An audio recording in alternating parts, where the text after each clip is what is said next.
Hello, celestial beings. It's me, Mel, aka Pocket Mystic, and I'm on a mission to make mysticism more accessible and supportive through tarot readings, astrological updates, and guided meditations that fit into your schedule. Now, today we're going to be diving into a collective tarot reading for August, and I'm also really excited because this month we'll be launching a new video series on how embodying the tarot can help you to grow your courage, your wisdom, or your creativity as you're navigating various transitions in your life and need a little bit more support. So be sure to keep an eye out for those. But before we get into what the tarot has to say about this month, I'll walk you through the key astrological transits shaping the energy of the month so you're fully attuned and aligned. Now, of course, we're already in Leo season. And as you guys know, Leo is all about being bold, it's about being seen, it's about confidence, it's about fun, it's about connection. It's just a really fun time. And I always love the month of August because for me, growing up, towards the end of August is when we went back to school. And I just love that sort of change, that feeling of newness in the air, the new opportunity, the shopping for school supplies, all of that stuff. And I just think August in Leo season just embodies like, hey, you can be whoever you want to be. Be bold, have confidence, believe in yourself, and have fun with it. And of course, one of the biggest things that we have upcoming for this month is the Lionsgate portal, which we're actually already in. It started on July 28th and it goes through August 12th and it peaks on August. So the Lionsgate portal marks the sun in Leo and Sirius being aligned. And it's amplified this year by a full moon in Aquarius on August 9th. Now, this time is seen as a sacred portal for manifestation, for heart-centered intention, and for expansion.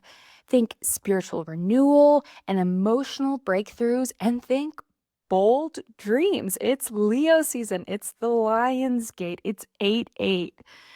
We will also be doing a video with a tarot spread to support you for the peak of the portal, as well as a little meditation to help you to get into that energy, that boldness, that confidence from this time. On August 6th, we have Mars, which is the planet of how we take action and assert ourselves, entering into Libra. Libra is diplomatic. It's about relationships, partnerships, negotiation, and harmony. It's all about finding that balance. So, how we're taking action is going to be moving from this very diligent, detail oriented Virgo into Libra, which is more about, okay, how do we find the middle ground? Where is the right way to negotiate so everybody can be happy? And energy is channeled through balance, compromise, and collaborative action. And then on August 9th, as I said, we'll have the full moon in Aquarius, and this will cast a glow on individuality and community, sort of on the duality of those two. How do I exist as an individual who's also a part of a community? There will be themes of uniqueness, boundary setting, and societal contribution.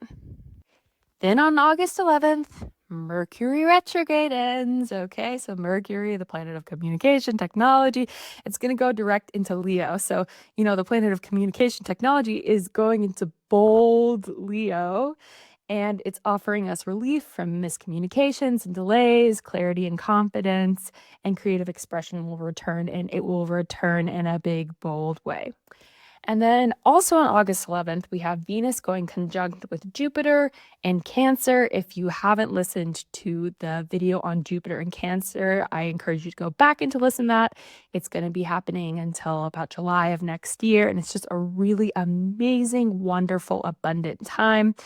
And this is one of the luckiest transits of the year. So expect joy, abundance, and emotional security, especially in relationships, finance, and creative ventures. The cosmic timing is perfect for manifestation and celebration. So you really have a great, great, great month for, being bold in your dreams and in what you're trying to manifest, both with the Lion's portal and then, of course, with Venus going conjunct to Jupiter. And then on August 22nd, the sun is entering Virgo. Hello, Virgos. Happy season to you. And it's initiating a season of organization, work, health, and practical focus. We'll be shifting into fall in September. And it's kind of like a lot of, people will be going back to school. Summer vacations are ending. It's time to like really get down to work. It's a stabilizing counterbalance to Leo's expressive energy. And a fun fact is my sister is actually born on the 22nd. So, she's quote unquote on the cusp, although, of course, there's really no such thing, but that's a different video. And for a while, she thought, oh, my time of birth must be wrong. I can't be a Leo. I'm a Virgo. And then it's been so funny as she's gotten older and more confident in herself. It's like, you are so obviously a Leo. But anyways, then also on August 23rd, the next day, we have a new moon in Virgo. It's a fresh cycle that begins. It's ideal for new routines, wellness habits, and planning with care and precision. So not only do you have, Virgo season supporting you if you want to get more organized, if you want to pick up new health or wellness practices, but you have this new moon, which is a great time to help manifest those things as well. And then on August 25th, we have Venus, which, is the planet of love, attraction, beauty, pleasure, coming into Leo. So you have, this love, beauty, pleasure taking center stage in this bold Leo style. So it's a good time to really just, I don't know, be bold in love, be unafraid to show your affection for people, to go after what you want. The romance is going to be heating up. The creative self-expression is going to be flourishing. It's just going to be a really fun, juicy time. And then we have kind of this interesting little pocket on August 28th. Uranus will be sextiling Neptune. And if you haven't listened to the episode on Uranus moving into Gemini, which is a once-in-a-lifetime transit, please be sure to do that. It's going to be there about 7 years, so it's going to be super relevant for you, regardless of when you're listening to this, unless you're listening to this in like 2033. But anyway, we'll have this rare outer planet harmony between Uranus and Gemini and Neptune and Aries that will bring flashes of intuitive insight and collective vision. So you're likely during this time to get spiritual or creative breakthroughs. And I like to think that part of that is being, sort of geared up with this boldness that we're going to be experiencing, having the energy supporting us during this whole month of August. And then finally, we'll have this sort of interesting outer planet cluster. So Saturn, Neptune, Pluto, and Uranus. From mid-August around the 12th, Saturn will be conjunct to Neptune in Aries, while Pluto will be sextiling Aquarius and Uranus will be sextiling Gemini. So this unusual alignment of outer planets will bring a synergistic energy of idealism grounded in structure. Transformation rooted in insight. It's a rare, harmonious configuration. It will be offering potential for system-wide shifts that will help more with community rather than with discord.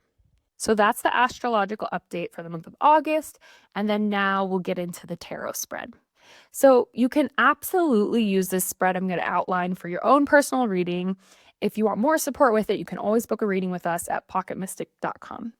So our first card will be our lessons from July, and this card is the Six of Wands. So this is like such a Leo season card, okay? So whatever energy came in towards the end of the month, we already sort of have learned and picked up on it. The Six of Wands is all about owning and celebrating what you bring to the table.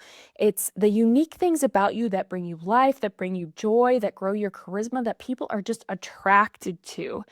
And in July, we learned how to not be afraid of this, how to not be afraid of how we shine, to not be afraid of being seen. Yeah, of course, there were probably moments where, we interacted with people who were jealous or, kind of made us feel like we needed to play small and that we'd be safer in that way. But in the month of July, we really learned how to overcome that fear of being seen so that we could move in higher alignment with ourselves and what brings us life. And then in card 2, this is the achievements for the month of July, we have the King of Wands. So July's area of growth card was the Empress. And they might seem disconnected, but based on the fact that we have the King of Wands here in our achievements, we did lean in deeply into growing into the Empress energy. And it's showing here with the achievement of the King of Wands. Now, the Empress is all about creativity, fertility, confidence. She births ideas into being. And the King of Wands is a master of taking ideas and inspiration and transforming them into being. So that's how they're really connected. Now, he knows how to add shape, form, and structure from an idea and give it the spark that it needs to come into fruition. He is a wise counselor and he trusts in his abilities because he started from humble beginnings. So in July, we grew trust in ourselves and in our ability to make our dreams into realities. It's one thing to have an idea, and it's another thing to take the action to make it happen. And we saw ourselves doing that in July. For card 3, this is what to expect in August.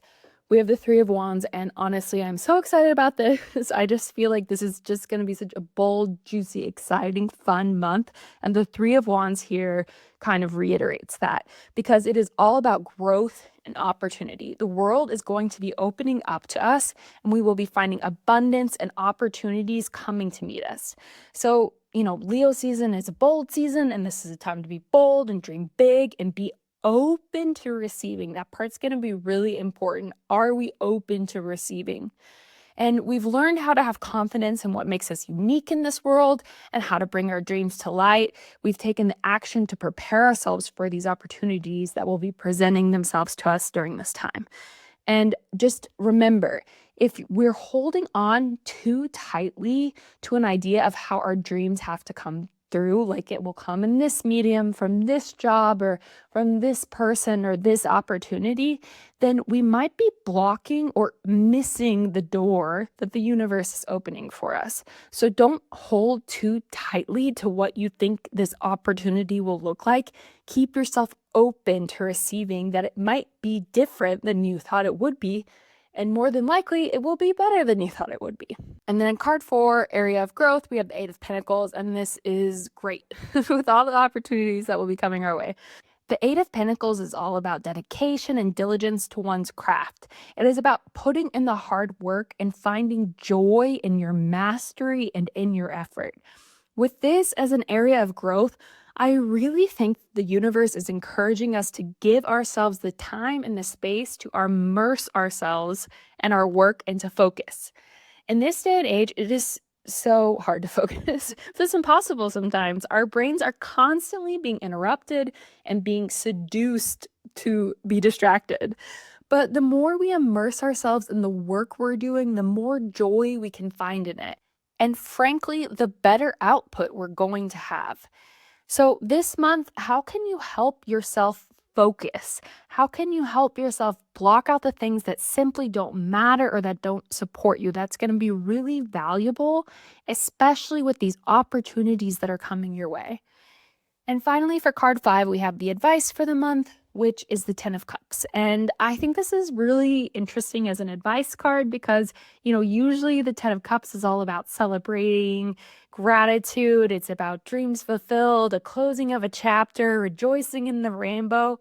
But with this as an advice card, the universe is encouraging us to really use our desires to drive us. Fear is not a good motivator. Shame does not make us change. We literally cannot shame or guilt ourselves into being different. And what actually helps us overcome the gap of where we are and where we want to be is a clear vision of that future. This will be a great time to really spend visualizing and embodying. That part is important. Embodying how you will feel when your dreams come true.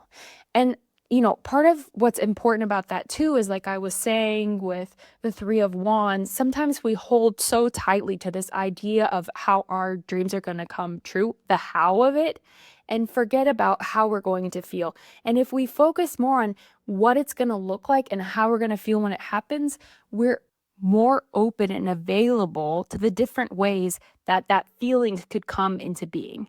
And the more that we embody how we're going to feel, the more that your mind, that your body believes that that can be a reality for you, even if that's not your current situation. So I would really try to find time to visualize and embody this feeling every day. And it does not have to be long. It can literally be like 1 to 3 minutes, but it will set you up for success. It will give you the motivation, the clarity, and the desire to do the hard work to make those dreams come true. You can tell I feel really passionate about this. um, so that's the spread for August. And I'd love to hear how this reading resonates with you, especially as the month unfolds. And if you pull your own spread for the month, please feel free to share in the comments or email me. Let's co create this magical dialogue together. And if you're not already subscribed, please be sure to hit that button and stay tuned for the upcoming Embodying the Tarot series. Sending you so much love, light, and clarity this month. See you soon, Celestial Ones, and I am so excited for all the boldness to come.